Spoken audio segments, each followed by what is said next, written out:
Hello, it's Alex and welcome to Hey Little Thrifter. Today I'm going to be sharing all of the books that I thrifted in July. I did a separate video for the clothes that I thrifted this month, so I'll leave a link to that down below if you want to go check it out. So I got 11 books. They're all horror, they're all secondhand, and they're all mass market paperbacks. I know some people seem to have an aversion to mass market paperbacks, but honestly they're like my favourite thing. So anyway, just so you know what you're getting into. I made a trip to Goodwill and I got 3 books there. They were 99 cents each. First up is The Immortal by John Tiggs. This one I spotted the spine immediately and was just like, yes, I'm gonna need to take that one home with me. And this is something occult related and I love occult horror, so I am looking forward to checking this one out. Then I got Love Death by Dan Simmons. This is a collection of 5 stories and it says that one of them, Dying in Bangkok, was the 1994 winner of the Bram Stoker Award for Best Novelette. So that's cool, and this one describes it as a passion and horror, so I don't know if some of these are going to be a bit saucy, but hey, I'll give it a go. And for 99 cents, this book was in really good condition, so I was pleased to find it. And the last one I found at Goodwill is Frankenstein by Mary Shelley.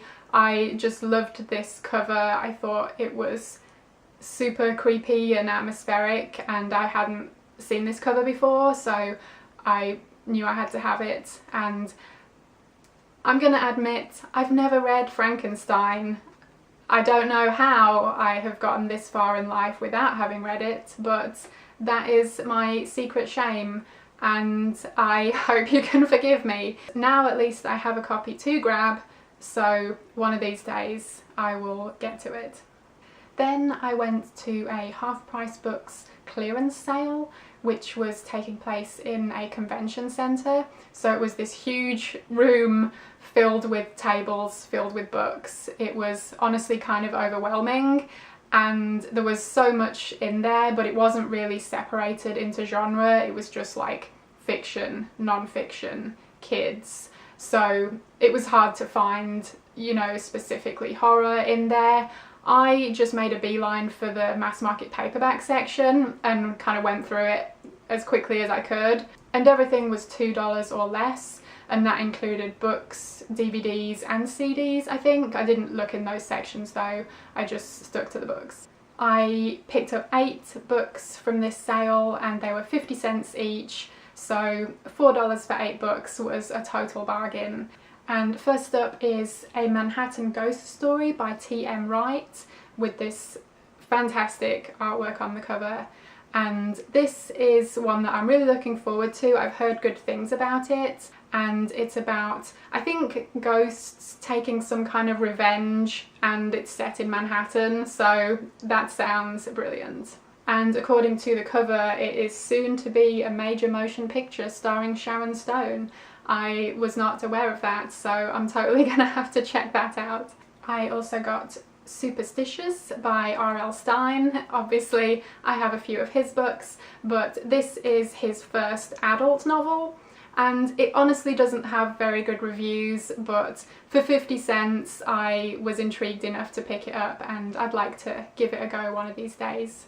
And it is about, I think, some kind of professor and student relationship, and one of them is really superstitious and things happen.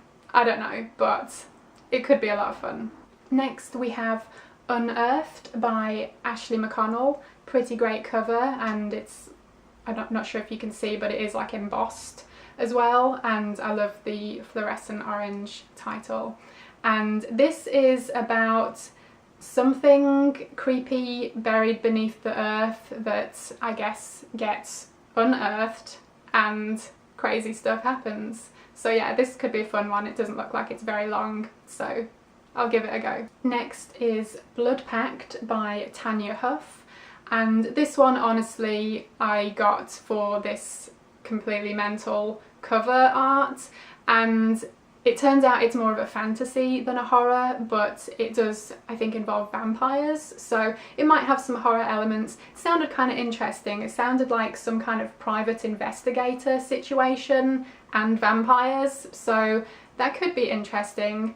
The only thing is, once I got it home, I realised this is part 4 in a series, so maybe I'll have to track down book 1 and give that a go first. But in the meantime, I can just admire this nightmare material artwork.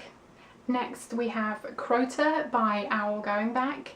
This one I have heard good things about also, and it was the winner of a Bram Stoker award in whatever year this was. I think it was sometime in the 90s. And this one is based on, I think, Native American legend, so I'm looking forward to giving this one a read sometime. Then we have another one that was kind of in my maybe pile, and then at the end I was just like, sod it, I'm just going to get it anyway. It's 50 cents. So this is 2 complete horror novels in 1 volume, and we have The Fangs of Morning and The Alchemist by Leslie H. Whitten.